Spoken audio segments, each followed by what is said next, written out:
이전 영상에서 여러분께 스킨워커에 대해 소개해드린 적이 있습니다. 오늘은 바로 그 이름을 딴 스킨워커 목장에 대해 이야기해보려 합니다.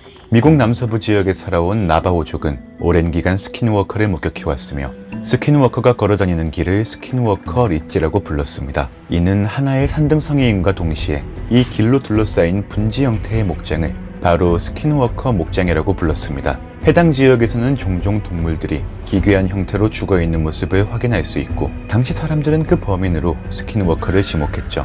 유타주에 위치해 있는 스킨워커 목장은 그 면적이 512에이커로 200제곱킬로미터가 넘는 크기에 달합니다. 원래부터 이상한 일들이 종종 목격되는 지역이었으나 사람들에게 알려지기 시작한 것은 1994년 그 웬과 테리 셔먼이 목장을 구입한 이후부터였습니다. 이들은 해당 목장에 이사를 오고 나서 일반적인 사이즈보다 3배 정도 큰 늑대와 같은 동물이 자신들의 목장에 들어온 것을 발견했습니다. 셔먼은 이를 저지하기 위해 라이플을 이용하여 3차례나 공격했으나 그 동물은 어떠한 타격도 입지 않았고 그들의 송아지를 공격하기 시작했습니다. 결국 셔먼은 또다시 그 동물을 향해 그의 357 매그넘을 발사했고 정체를 알 수 없는 그 동물은 가벼운 찰과상을 입은 채 아무렇지 않은 듯 송아지를 놓고 자리에서 일어나 그들로부터 멀어지기 시작했습니다. 이상한 점은 테리 셔먼이 바로 그 뒤를 쫓아갔으나 그 흔적조차 찾을 수 없었고 대신 그 동물이 있던 자리에는 고기가 썩는 것과 같은 역겨운 냄새만이 남아있었다는 건데요. 그 뒤로도 테리 셔먼 부부가 데려온 가축들은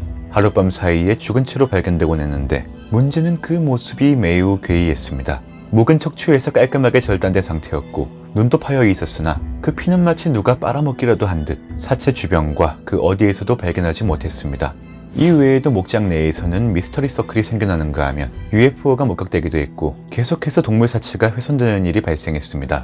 이 부분은 그들이 겪은 이상한 경험들을 1996년 6월 어느 한 지역 신문에 게재하였는데 이를 본 라스베가스 부동산 거물이자 UFO 광팬인 로버트 비글로우가 이 목장을 20만 달러를 주고 구매하게 됩니다. 비글로우는 목장에 연구소를 설립하여 24시간 밤낮으로 감시 카메라를 작동시키며 곧바로 이상 현상에 대해 연구하기 시작했습니다. 그들은 UFO에 초점을 두고 가축 훼손과 그 외의 이상 현상들을 조사하고 있었는데 그 연구팀의 한 멤버인 생화학자 콜름 켈러허는 1997년 3월 12일 밤 커다란 인간형 로봇 같은 무언가가 나무 위에서 연구팀을 감시하고 있었다고 주장했습니다.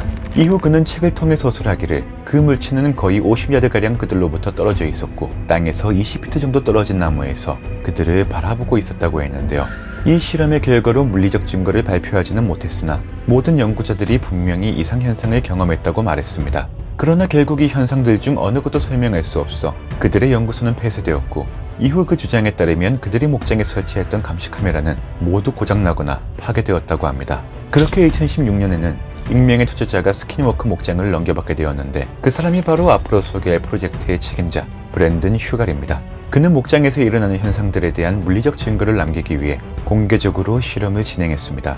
그 실험에는 나사 과학자인 트래비스 테일러, 휴갈의 팀 수석 연구원인 에릭 바드, 과학자인 짐 세갈라, 목장 감독 토마스 윌턴튼, 목장 관리인 짐 몰스, 보안 팀장인 브라이언트, 드래곤 아놀드가 주요 멤버로 참여했는데요. 이 공개 프로젝트 이전에도 휴갈의 팀은 자체적으로 연구를 진행하고 있었는데 그들은 뒤늦게 합류한 트래비스에게 목장에 대해 설명하면서 목장에 새로운 사람이 들어올 때마다 이상한 현상이 발생하고 그 목장이 마치 자아를 가진 것처럼 행동한다고 말하기도 했습니다.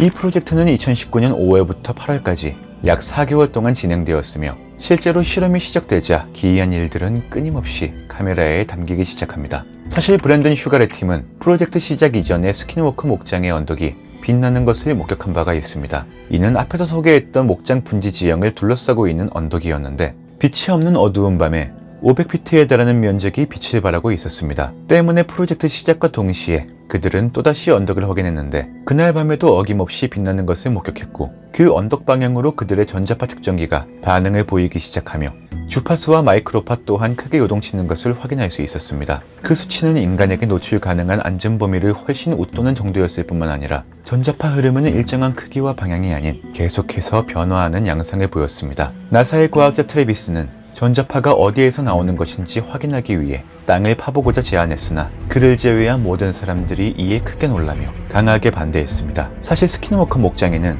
오랫동안 전해져 내려오는 금기가 있는데 그것은 바로 절대 땅을 파서는 안 된다는 것입니다. 역사와 경험에 따르면 누군가가 목장의 땅을 팔 때마다 반드시 후에 문제가 발생했기 때문인데요.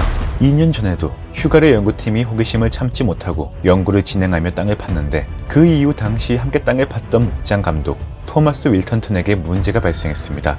그의 머리 뒷부분이 크게 부어오르기 시작하면서 신경학적 증상이 발생한 것입니다. 그는 바로 병원에 입원했으나 의사들도 정확한 원인을 찾을 수가 없었습니다. 이러한 문제로 땅을 파는 것을 포기하고 주변 언덕을 탐험하던 이들은 동굴 같은 구멍을 하나 발견하게 되었으니 측정기를 갖다 대본 결과 그 땅 아래에서도 엄청난 양의 전자파가 나오고 있었습니다. 급하게 흩어져 있던 팀원들을 부르고 다시 측정했는데 이상하게도 전자파가 갑자기 사라져 측정기의 숫자가 오르지 않았는데요. 더 자세히 살펴보기 위해 그들은 그 구멍에 들어가서 다시 측정해봐도 이상 수준의 전자파는 감지되지 않았습니다. 그러나 그 안에 들어간 사람들 중에 벽에 손을 짚은 트래버스에게만 갑작스러운 두통과 어지러움이 찾아왔고 그곳의 사람들이 가지고 있던 핸드폰 또한 모두 방전되어 꺼지는 현상까지 발생했는데요. 또한 프로젝트 팀은 이전에 목격했던 빛이 나는 언덕에 대해 더 알아보기 위해 언덕을 향해 특수 카메라를 설치합니다. 똑같은 모습의 언덕이 광활하게 펼쳐져 있었기 때문에 고도를 확인하고자 초록색 레이저 하나를 언덕을 향해 쏘게 되었는데 이상하게도 언덕에 닿은 초록색 빛은 2개가 된 것을 확인할 수 있었습니다. 레이저와 언덕 사이에는 빛을 분산시킬 만한 장애물이 없었고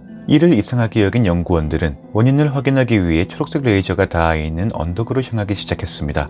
하지만 그들이 그 지점에 도착하자마자 레이저는 꺼지고 말았는데요. 일전 배터리 방전 사건을 겪은 바 있기에 이들은 배터리 문제인가 싶어서 교체도 해보았지만 레이저는 그 이후로 아예 작동하지 않았습니다. 이 와중에 이번엔 언덕이 아닌 언덕 위로 다시 번쩍거리는 빛과 빔 형태의 빛기둥이 포착되었는데요. 물론 이 빛 또한 맨눈으로는 확인할 수 없었으나 그 방향을 향해 전자파 측정기를 갖다 대자 사람에게 위험한 수준으로 수치가 치솟기 시작했습니다. 목장 감독인 토마스는 그 순간 갑자기 머리 뒤쪽에 통증을 느끼기 시작했고 그들은 빠르게 그 지역을 벗어났으나 그의 증상은 나아지기는커녕 다른 부분으로 이동하기까지 하며 결국 응급실로 향하게 되었습니다. 목장에는 오래된 가옥들도 있었는데요. 전문가들은 이 가옥들을 쉽게 구분하기 위해 주택 1, 주택 2와 같이 이름을 붙여놓았습니다. 이전부터 주택 1 지하에서 이상한 소리가 들렸다는 이야기가 많았는데 그것은 무언가를 두드리는 소리였으며 주로 밤에 들렸고 진동이 느껴질 정도였다고 합니다. 결국 그들은 집을 더 자세히 들여다보기로 했는데 집 벽 구조를 장비로 확인해보니 쇠와 같은 물질과 무언가의 뼈, 불에 탄 듯한 자국도 나타났습니다. 곧바로 벽을 뜯어본 연구원들은 생각지도 못한 것을 발견하게 되었으니 바로 두꺼운 콘크리트 벽 안에 완전한 사각형 모양의 방과 같은 공간이 존재했던 것입니다. 그 안에서는 사체와 같은 것들이 발견되었고 이상한 냄새만 제외하면 완전히 깨끗한 방과 같았는데요. 사체 샘플을 채취해 현미경으로 들여다본 이들은 그 안에서 수많은 뼈조각과 털을 발견합니다. 그러나 정확히 무엇이 어떻게 그 안에 들어가게 된 것인지는 파악해내지 못했는데요. 인간의 뼈라기엔 그 크기가 너무 작았고 작은 동물이 우연히 벽 안으로 기어 들어갔다고 한다면 도대체 왜 뼈만이 발견되었으며 왜 탄 것과 같은 모습을 하고 있었는지 도대체 그 두드리는 소리의 정체는 무엇이었는지 등 이유를 알 수 없는 것들이 너무나도 많았습니다. 그 실험을 진행했습니다. 그 방이 울림통 역할을 해서 사람들이 그 집 안에서 걷거나 문을 닫는 등의 행동을 하면 소리가 울려 그렇게 들릴 수도 있다고 생각한 것인데요. 실제로 연구를 진행하자 발만 굴러도 엄청난 크기의 소리 파동이 장비에 측정됨에 따라 그렇게 실험이 마무리되는 듯 했습니다. 하지만 그들이 이 실험을 진행하고 있는 와중에 갑자기 정체를 알 수 없는 헬리콥터 한 대가 그들의 주위를 맴돌기 시작했습니다. 브랜드를 달고서 그들의 주위를 맴돌았습니다.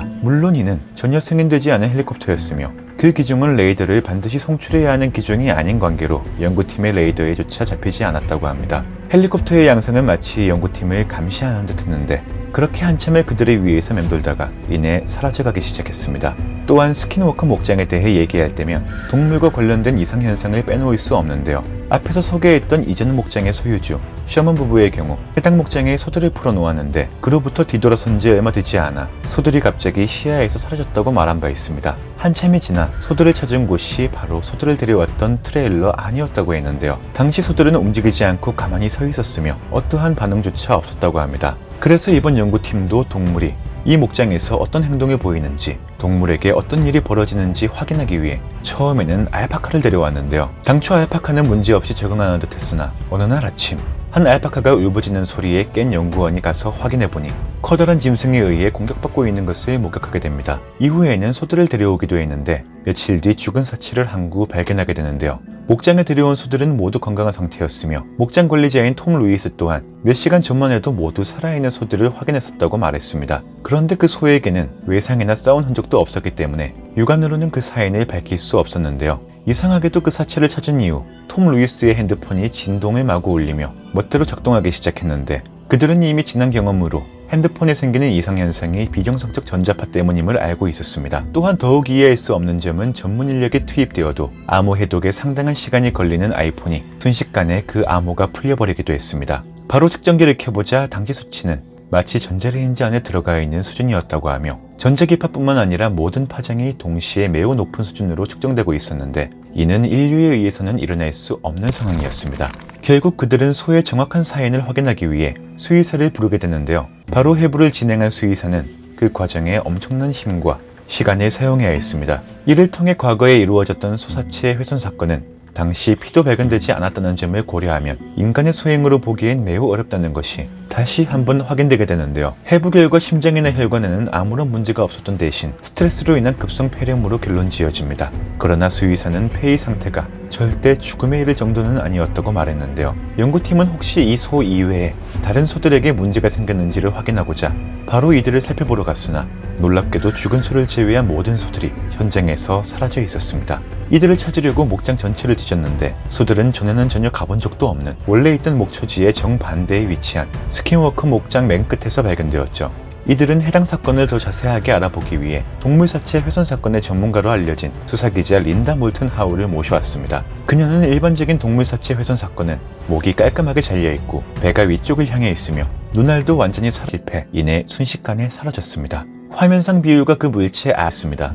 이러한 사건이 일어날 때면 소의 무리가 분리되고 전자기파가 치솟으며 UFO가 발견되고 배터리가 방전되는 현상이 비일비재하게 일어난다고 말하여 모든 연구원들을 깜짝 놀라게 만들기도 했는데요. 사실 스킨워커 목장에서는 이 프로젝트 그룹이 들어오기 전까지 사체 훼손 사건이 10년가량 일어나지 않았습니다. 그래서 연구원들은 프로젝트 시작과 동시에 이 사건이 다시 시작된 것에 의문을 가졌는데요. 린다는 이에 대해 해당 현상은 주기를 두고 발생하며 이 연구팀이 들어온 이후로 새로운 순환 국면의 시작점이 된 것일 수 있다고 말했습니다. 목장 내에서 프로젝트를 시작한 것만으로 계속해서 이상한 일들을 겪은 연구팀은 함부로 땅을 파지 못했을 뿐더러 전자파의 이동이 무자기하게 움직이는 점을 고려해 어쩌면 하늘 쪽에서 방출되는 것일 수도 있다는 가설을 세우고 측정 장비를 하늘로 날리기로 결정했습니다. 처음에는 가죽 열기구에 장치를 매달아 날렸는데 그들의 전자파 측정기가 반응하기 시작하다가 목표 지점에 다다르자마자 데이터 전송이 멈추고 말았고 이내 기구 자체가 시야에서 사라졌습니다. 결국 그들은 다음 실험에서 더 견고한 로켓을 쏘아 올리기로 했는데요. 첫 번째 로켓은 원하는 지점까지 발사되지 못하고 떨어졌는데 그들이 두 번째 로켓을 쏘아 올리려는 순간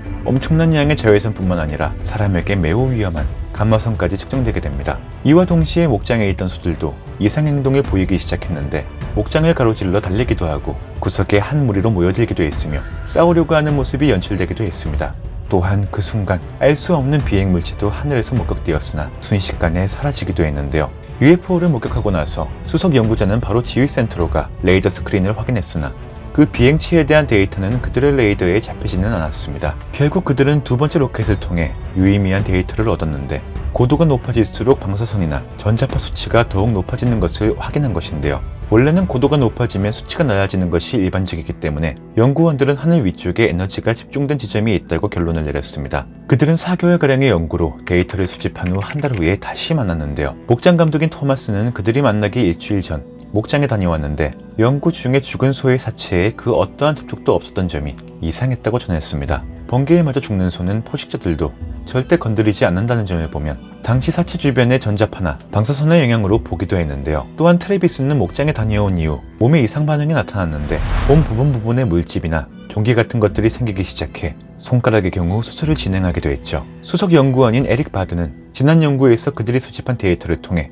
이상한 흐름의 파장에 대한 하나의 모델을 제시했습니다. 목장이 지형학적으로 분지 형태를 띠고 있는데 이곳에 6만 제곱킬로미터 크기의 거울을 둔 상태에서 하늘로부터 에너지를 쏜다고 가정하면 그들이 실험 과정에서 목격했던 것과 같은 빔형태의 빛기둥이나 무작위한 방사선이나 전자파 등이 땅에 반사되어 관찰될 수 있다고 주장했습니다. 또한 분지 형태는 가운데가 파여져 있는 상태이므로 하늘 위쪽에서 한 점으로 모이는 지점이 생길 수밖에 없는데, 이러한 가설을 통하면 이전에 시행했던 가중열기구 실험에서 기계가 작동을 멈춘 것이 이 지점에 도달했기 때문이라고 설명될 수 있습니다. 그들은 이번 첫 번째 연구기간 동안에 어떠한 현상의 결과만을 경험했을 뿐 원인에 대해서는 알아내지 못했습니다. 에릭이 제시한 가설이 맞다고 하더라도 그 방대한 양의 에너지가 도대체 어디서 어떤 이유로 생겨나는 것인지 정확히 파악하지 못했기 때문이죠. 지금도 그들의 연구는 계속되고 있으며 현재 목장주인 브랜든 휴갈은 이 미스터리한 장소가 우리가 어디에서 왔는지, 왜 태어났는지, 인류가 어디로 나아가고 있는지에 대해 종교 너머의 무언가를 통해 조금이나마 이해를 도와줄 것이라 생각하고 있습니다. 여러분들은 이 장소에 대해 어떻게 생각하시나요? 도대체 이 에너지는 어디서 오는 것이며 무엇을 위한 것일까요? 과연 그들이 목격한 것은 우리가 생각하는 그 UFO이며 지구 저 너머의 세상에 다른 존재가 존재하고 있는 것일까요? 오늘 요괴 백과사전이 준비한 이야기는 여기까지입니다. 재미있게 보셨다면 좋아요와 댓글 한 번씩 부탁드리며, 더 흥미로운 이야기를 듣고 싶으시다면 구독 버튼 잊지 마시고 꾹 눌러주세요. 오늘도 시청해주셔서 감사드립니다.